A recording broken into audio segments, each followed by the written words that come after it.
وہ ایک فانی فی اللہ کی اندھیری راتوں کی دعائیں ہی تھیں جنہوں نے دنیا میں شور مچا دیا اور وہ عجائب باتیں دکھلائیں کہ جو اس امی بے کس سے محالات کی طرح نظر آتی.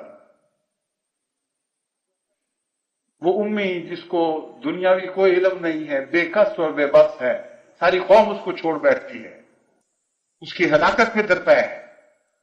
کیسے ممکن تھا کہ وہ یہ حیرت انگیز معجزات دکھاتا دنیا کو؟ وہ اس کی فانی فی اللہ کی دعائیں ہی تو تھیں جو اس نے راتوں کو اٹھ کے کی، اور انہوں نے دنیا میں ایک شور مچا دیا. اللہم صلی علی محمد، اللہم صلی وسلم وبارک علیہ وآلہ وبعدد ہمہ وغمہ وحزنہ لہذہ الامۃ وانزل علیہ انوار رحمتک الی الارض. اے اللہ، سلامتی بھیج اور درود بھیج اور برکتیں بھیج اس وجود پر اور اس کی آل پر. کتنی برکتیں اور کتنی سلامتیاں بھیج. بے عدد ہم ہی و غم ہی و حزن ہی لہذہ الامت، جتنا اس کو اس امت کے لیے غم تھا، دکھ تھا، اور ان غموں اور دکھوں میں وہ اس امت کی خاطر خلقان ہوا کرتا تھا. جس شدت سے اس کے غم تھے اور جس کثرت سے اس کے غم تھے، اسی کثرت اور اسی شدت کے ساتھ تو اس کی امت پر رحمت کے نازل فرما اور اس پر ہمیشہ رحمت کے نازل فرماتا ہے. کتنی عجیب دعا ہے. آج کے داعی اللہ کے لیے اس سے بڑا کامیابی کا اور کوئی نسخہ بیان نہیں ہو سکتا. آگے فرماتے ہیں، اور میں اپنے ذاتی تجربے سے بھی دیکھ رہا ہوں کہ دعاؤں کی تاثیر آب و آتش کی تاثیر سے بڑھ کر ہے، بلکہ اسباب طبیعہ کے سلسلے میں کوئی چیز ایسی عظیم التاثیر نہیں جیسے کہ دعا ہے. برکات الدعا، روحانی خزائن، جلد 6 صفحہ 10-11. وہ داعی اللہ جو یہ کہتے ہیں کہ ہم نے کوشش کو بھی انتہا تک پہنچا دیا اور دعا کو بھی بدرجہ کمال پہنچا دیا لیکن کوئی نتیجہ نہیں نکل رہا، ان کو میں سمجھاتا ہوں کہ ان کے نفس کا دھوکہ ہے. جب کوششیں درجہ کمال کو پہنچا دی جائیں اور مایوس ہوئے بغیر توکل کے ساتھ اور صبر کے ساتھ خدا کا دروازہ کھٹکھٹایا جائے اور راتوں کو اٹھ کر ان لوگوں کے لیے دعا کی جائے جن کو بچانے کے لیے آپ کوشاں ہیں، تو یہ ہو نہیں سکتا کہ وہ دعائیں نامقبول، وہ لازماً کارگر ہوں. مگر اگر وہ مقبول نہیں ہوتی ہیں اور آپ دعائیں کرتے ہیں تو ان میں کوئی نقص ہے. ایک ایسا نقص ہے جس کو میں نے محسوس کیا ہے اور میں متوجہ کرنا چاہتا ہوں. عموماً یہ دعا کرنے والے جب دعا کرتے ہیں تو بڑی سخت گھبراہٹ میں، گڑ گڑاہٹ میں یہ کہتے ہیں اللہ میرے وعدے کا وقت آ گیا، میرا وعدہ جھوٹا نکلے گا، میں کیا کروں گا، میں نے تو 100 کا وعدہ کیا تھا، ایک بھی نہیں بن رہا. اپنے حوالے سے دعائیں کر رہے ہوتے ہیں. اور حضرت محمد مصطفیٰ صلی اللہ علیہ وسلم کی دعاؤں کی قبولیت کا راز یہ نہیں بتایا گیا کہ آپ یہ فرماتے تھے کہ اے اللہ میں کیا کروں گا، میں کن لوگوں میں شمار ہوں گا، اگر میری قوم ہلاک ہو گئی تو مجھے شرمندگی ہوگی. ہرگز یہ نہیں فرمایا. حضرت مسیح موعود علیہ السلام نے یہ تجزیہ فرمایا ہے کہ آپ کو ان لوگوں کا بے حد غم تھا، ان کی ہلاکت کا فکر تھا جو آپ کو دامنگیر تھا. ان کے لیے آپ کی جان ہلاک ہو رہی ہوتی تھی. اس قدر گہرا تعلق تھا بنی نوع انسان سے، ایسی سچی ہمدردی تھی ان سے. ان کے لیے آپ راتوں کو اٹھ کر ان کی بھلائی کے لیے رویا کرتے تھے، اپنے حوالے سے دعائیں نہیں کیا کرتے تھے، بلکہ یہ عرض کیا کرتے تھے کہ میں ان کے غم میں ہلاک ہو جاتا. اور اس مضمون کو قرآن کریم نے دوسری جگہ بڑی شان اور وضاحت کے ساتھ بیان فرمایا. یہی طرز دعا حضرت مسیح موعود علیہ السلام کی تھی. فرماتے ہیں خوں نہ ہو جائے کسی دیوانہ مجنوار کا، کیا مثل ہے، شور کیسا ہے تیرے کوچے میں، لے جلدی خبر. خوں نہ ہو جائے کسی دیوانہ مجنوار کا. اس قدر راتوں کو اٹھ کر بلاتے تھے اور دردناک دعائیں کرتے تھے مگر لوگوں کی بھلائی میں اور ان کی خاطر کہ خدا اس قوم کو بچا لے. ایک عالم مر رہا ہے تیرے پانی کے بغیر. اے خدا، پیاس سے مرا جا رہا ہے تمام عالم. اور آگے پھر فرماتے ہیں کہ دریا کی دھار پھیر دے اب اس طرف، پھیر دے اب میرے مولا اس طرف دریا کی دھار. تو بنی نوع انسان کے لیے جو ہم و غم ہے، اس میں اگر شدت پیدا ہو اور انسان گہری تکلیف محسوس کرے دوسرے کے لیے، تو اس سے دعاؤں میں ایک طاقت پیدا ہو جاتی.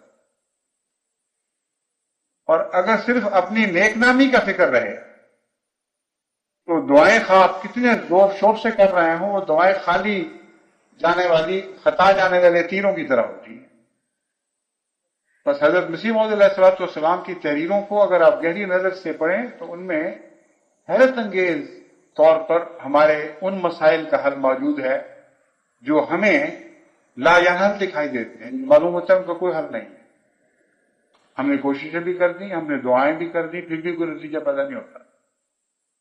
بس داعی اللہ کے دل میں اگر بنی نوع انسان کی سچی ہمدردی اور پیار ہے اور جن کے لیے دعا کرتا ہے ان کی ہلاکت سے وہ خود اپنے آپ کو ہلکان کر رہا ہے، تو پھر یقین جانیں کہ اس کی دعائیں ضرور رنگ لائیں. جس طرح پہلے حضرت اقدس محمد مصطفیٰ صلی اللہ علیہ وسلم کے زمانے میں وہ معجزات دکھا چکی ہیں، اس زمانے میں بھی دکھائیں. لیکن اس میں مزید اس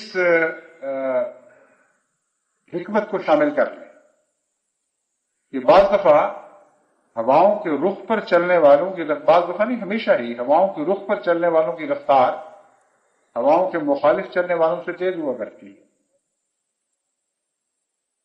آپ کی دعا اگر ہلکی چلنے والی ہے اور تیز ہوا میں اگر آپ شامل کر دیں تو وہ بھی تیز رفتار ہو جائے گی.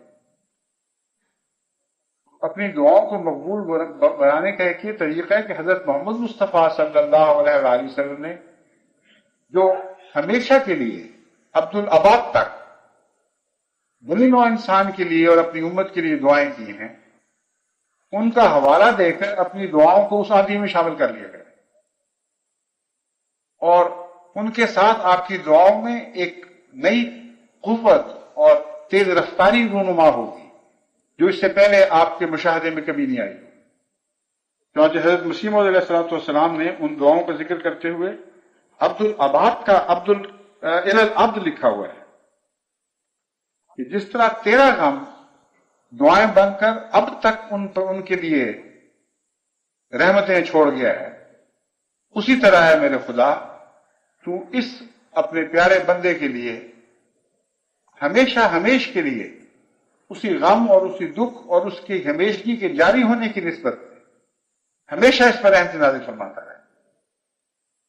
تو آپ کی دعائیں تو آج بھی جاری ہیں، ان دعاؤں میں اپنی دعائیں شامل کر دیں تو ان دعاؤں کا فیض آپ کی دعاؤں کو ملے گا. ان میں ایک نئی طاقت پیدا ہوگی، ان میں حیرت انگیز معجزے دکھانے کی شان پیدا ہو جائے گی، ان کی صلاحیت پیدا ہو جائے گی. دعاؤں سے غافل نہ ہو اور امید رکھیں کہ اللہ تعالیٰ ضرور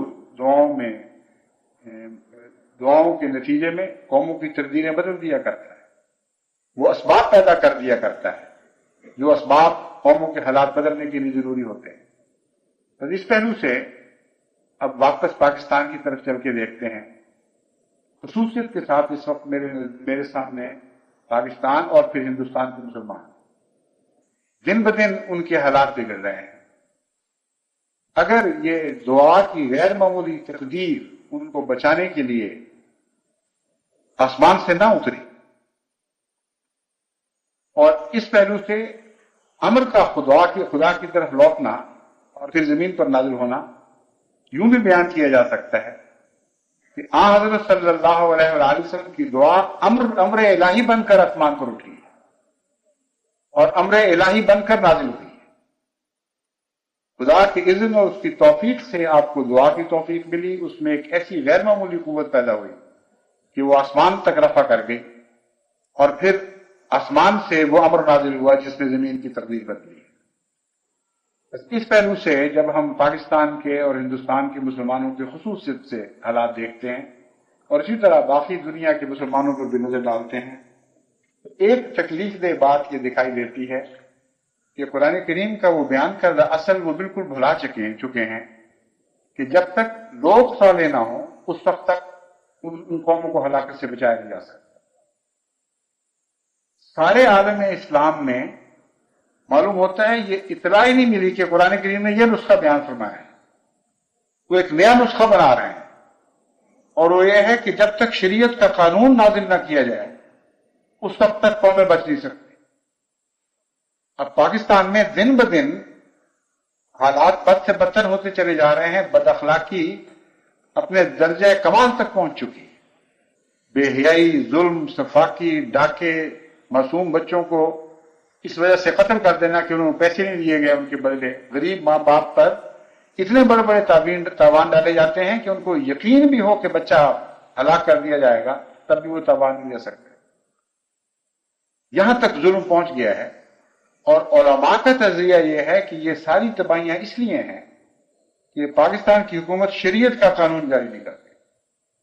اگر شریعت کا قانون جاری کر دے تو ہماری قوم بچ جائے گی، اور چونکہ شریعت کا قانون جاری نہیں کرتی اس لیے خدا تعالیٰ بندوں کو حکم دے رہا ہے کہ تم سفاک، ظالم، بدخل، بدتینت، ہر لحاظ سے بدیوں میں ڈوب جاؤ، سب کچھ ہو جاؤ، سوائے نیکی کی ہر راہ اختیار کر۔ یہ ان کی عقلیں بتا رہی ہیں، عجیب عقلیں ہیں جو ان کو یہ سمجھا رہی ہیں اصل ہلاکت کی یہ وجہ ہے۔ حالانکہ جو آیات میں نے آپ کے سامنے تلاوت کی تھی ان میں اللہ تعالیٰ فرماتا ہے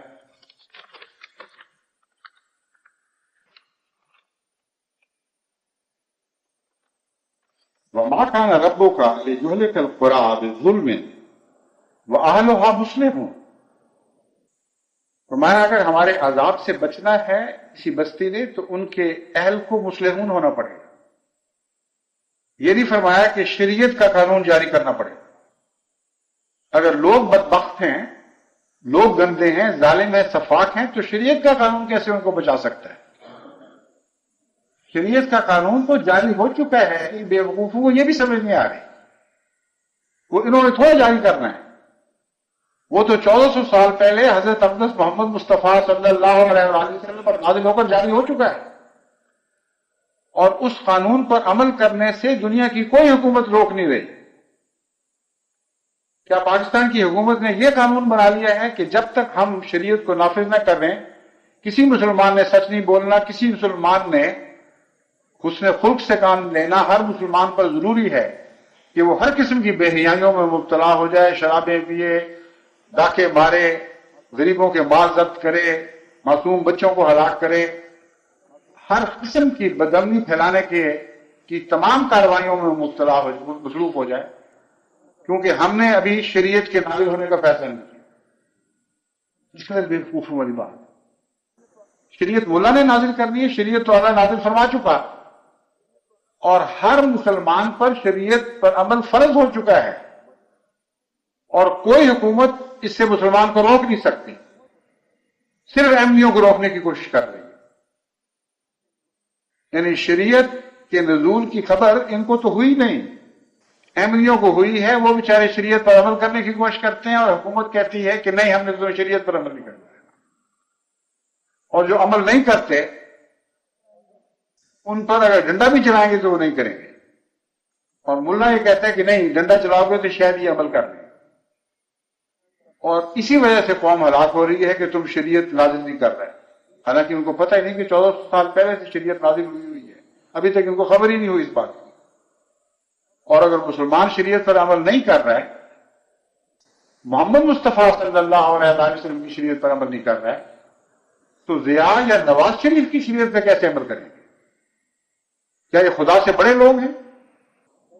ان کو علم ہے کہ شریعت محمد مصطفیٰ پہ خدا کی طرف سے نازل ہوئی تھی، پھر بھی وہ اگر عمل نہیں کر رہے، اب یہ انتظار کر رہے ہیں کہ ضیاء یا نواز شریف کا قانون جاری ہو اور ہم پھر عمل شروع کریں، تو اس شریعت پر عمل کرنے سے تو بہتر ہے کہ جہنم میں چلے جائیں، کیونکہ جو شریعت خدا کی خاطر نہیں بلکہ بندے کی خاطر اطلاق پاتی ہے، اس شریعت کی کوئی بھی حقیقت نہیں ہے، وہ شرک ہے۔ بس یہ بے وقوفی کی حد ہے. اس قوم کو اگر بچنا ہے تو وہی نسخہ استعمال کرنا ہوگا جو قرآن کریم میں بیان فرمایا گیا. وہاں نفاذ شریعت کا کوئی حکومت کے تعلق میں ذکر نہیں ملتا. نفاذ شریعت کا بندوں انسانوں کے تعلق میں ذکر ملتا ہے.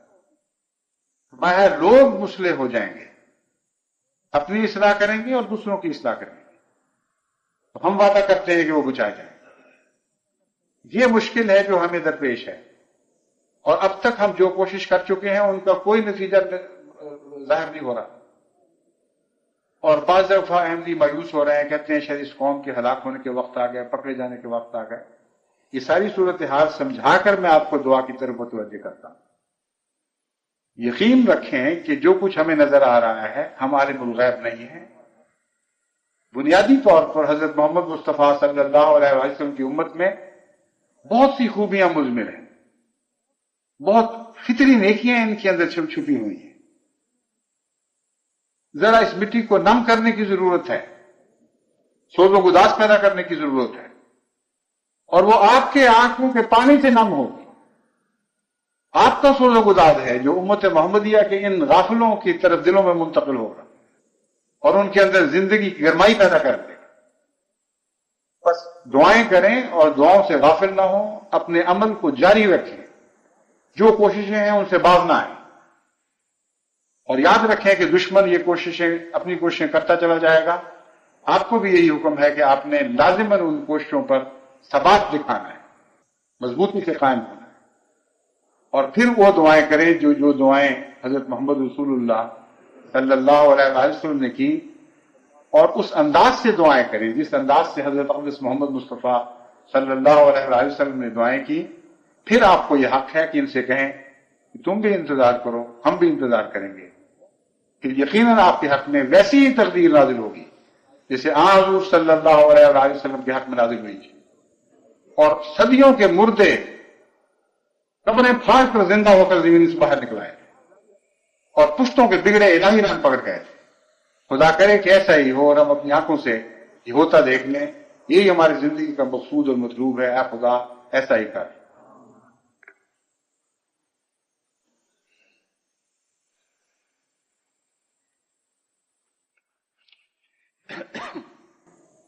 الحمد لله نحمده ونستعينه ونستغفره ونؤمن به ونتوكل عليه ونعوذ بالله من شرور أنفسنا ومن سيئات أعمالنا. من يهده الله فلا مضل له ومن يضلله فلا هادي له. ونشهد أن لا إله إلا الله وحده لا شريك له ونشهد أن محمدا عبده ورسوله. انشاءاللہ آئندہ جمعہ سے پہلے میں سفر کرنے والا ہوں اور انشاءاللہ فرانس اور اسپین وغیرہ میں کچھ ہفتے گزار کر واپس آؤں گا. اس عرصے میں آئندہ جمعہ تو پیرس میں ہوگا، وہ ہم انشاءاللہ تعالی ویڈیو اسی رات کو یہاں بھجوا دیں گے.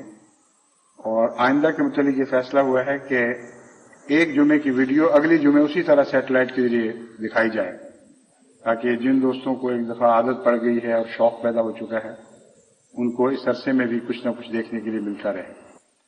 تو انشاءاللہ باقی پھر واپسی پر یہ سلسلہ فوری لائیو خطبے کا جو سلسلہ جاری ہے وہ اسی طرح پھر جاری ہو جائے گا. سفر میں ہر لحاظ سے پہلو سے کامیابی کے لیے اب آپ دعائیں ضرور کرتے رہیں. عباد اللہ رحمکم اللہ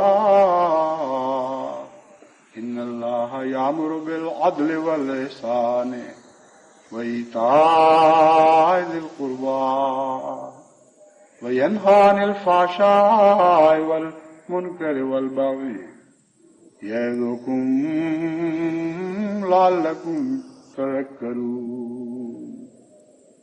اذکروا اللہ یذکرکم